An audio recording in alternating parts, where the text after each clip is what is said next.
Thank you, Mr. Speaker. My question is not about the ongoing PPA court case, but about the choice in council. The NDP has launched a court action against its own government to declare a portion of the PPAs invalid. In doing so, it chose not to utilize its own legal counsel at Alberta Justice, nor did it hire an Alberta law firm. Instead, it retained a lawyer in British Columbia who has strong connections to the NDP. So to the Premier, why are you using Albertans' tax dollars to hire NDP friends in BC? Is this not an insult to Alberta's legal community?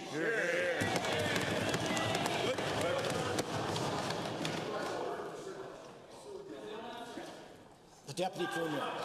Thank you very much, Mr. Speaker, and in fairness to the member for asking the question as well.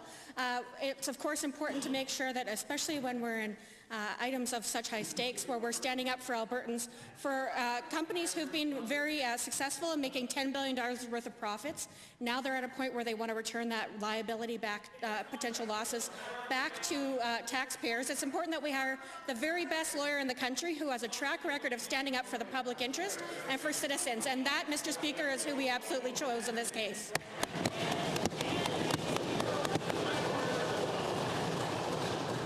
Seconds.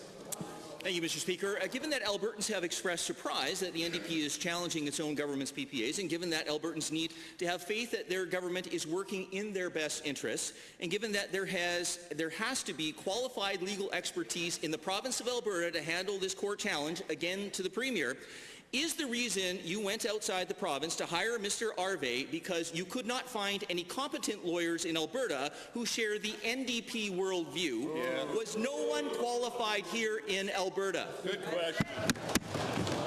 Deputy Premier.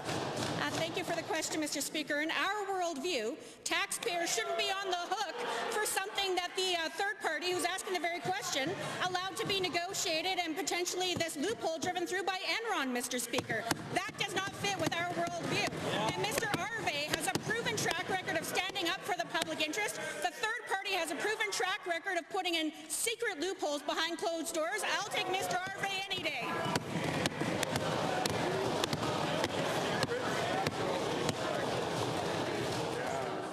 Read the documents. Just relax, folks. The second supplement. Thank you, Mr. Speaker. It's been on the public record for 15 years. But given that it is incomprehensible that not one legal counsel in the government's contingent of lawyers is capable of handling this court challenge, and given that it is equally incomprehensible that no Alberta-based lawyers in our many experienced and respected law firms could have handled this case, again to the Premier. What was the process the government used in selecting Mr. Arve to handle this important Alberta court case? Is it a sole source contract? And how much is he being paid? Good question. The Deputy Premier. Many years ago, the previous government did pass a regulation to say that they shouldn't have to publish the Enron clause publicly, Mr. Speaker. Could you start again? Thank you, Mr. Speaker.